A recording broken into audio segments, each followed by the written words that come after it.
Tonight, the story of a DUI that disappeared. Last November, a tragic vehicle accident in Macomb County led to a father's death.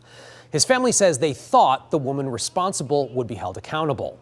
But tonight, 7 investigator Ross Jones reveals how that criminal case fell apart and why the family says they're still waiting for justice. It's going to take them a little while. Just give me a minute to get my bearings out here. We got a bad scene. The call came in at 4:44 on the afternoon of November 12th.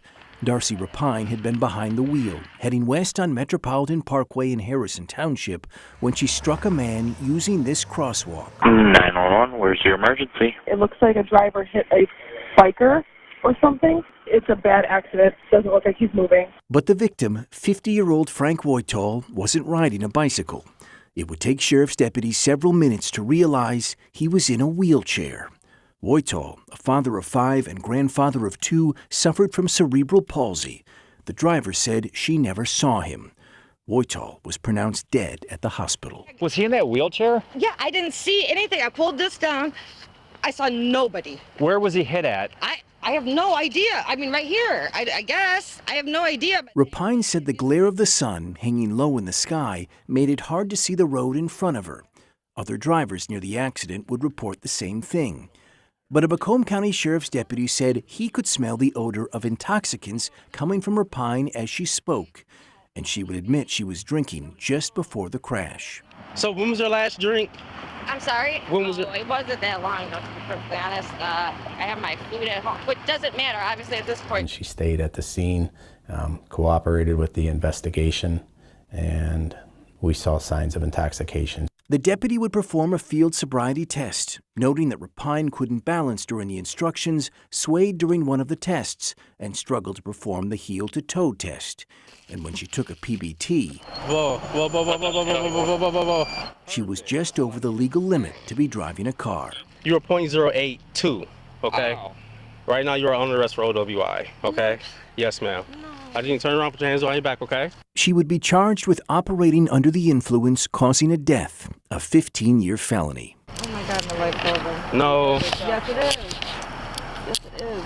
She admitted to drinking. She failed the breath test. She failed the sobriety test. She showed lack of balance. There's no doubt in anyone's mind that alcohol played a huge factor in Frank Woytall's death. Or maybe there was. As the family would learn, while a portable breath test is enough to get you arrested, it's not admissible in court. Only a more precise test, like a blood draw at a hospital, is. And that would take a while to get. By the time deputies were able to write up a warrant for Repine's blood, transport her to the hospital, get the warrant signed and returned by a judge, and find a nurse to take the blood, 2 hours and 9 minutes had passed since the crash. By then, Repine's BAC had fallen to a .053, now comfortably below the legal limit. With those numbers, prosecutor Pete Lucido wasn't sure he could convict Repine of the 15-year felony, so he hired a toxicologist to try to bolster his case. Dr. Michelle Glynn, who retired from Michigan State Police, estimated Repine's BAC at the time of the crash to be a .083, almost identical to what the portable test showed. But depending on her metabolism, the doctor said it could be as high as a .11 or as low as a .073. Lucido wasn't convinced he could win, so he dropped the charge from a 15-year felony to a low-level misdemeanor. And last month, Repine was sentenced to 7 days in jail. I don't feel a week is enough justice for our family. Susan Woytall is Frank's widow and believes Repine got off easy. I really feel it starts from the very beginning, from those that were at the scene and that should have been doing what they needed to do to start with the correct processing of getting the evidence. We're working for the family. We're working for that individual that's deceased, and I think they tried their best. Macomb County Sheriff Anthony Wickersham said he understands the family's fury, but that his deputies followed policy.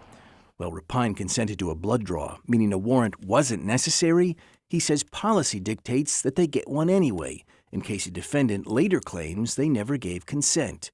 Still, he acknowledges there were delays, like 33 minutes that passed between faxing out the warrant and getting it back. Presented with this again, things may be a little different.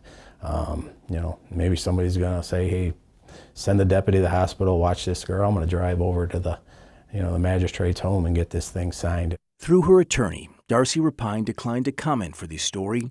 She served her 7-day sentence and was released the same day we talked to Frank Woitol's family. I don't know how long, if I can ever get over this, especially since he didn't get justice.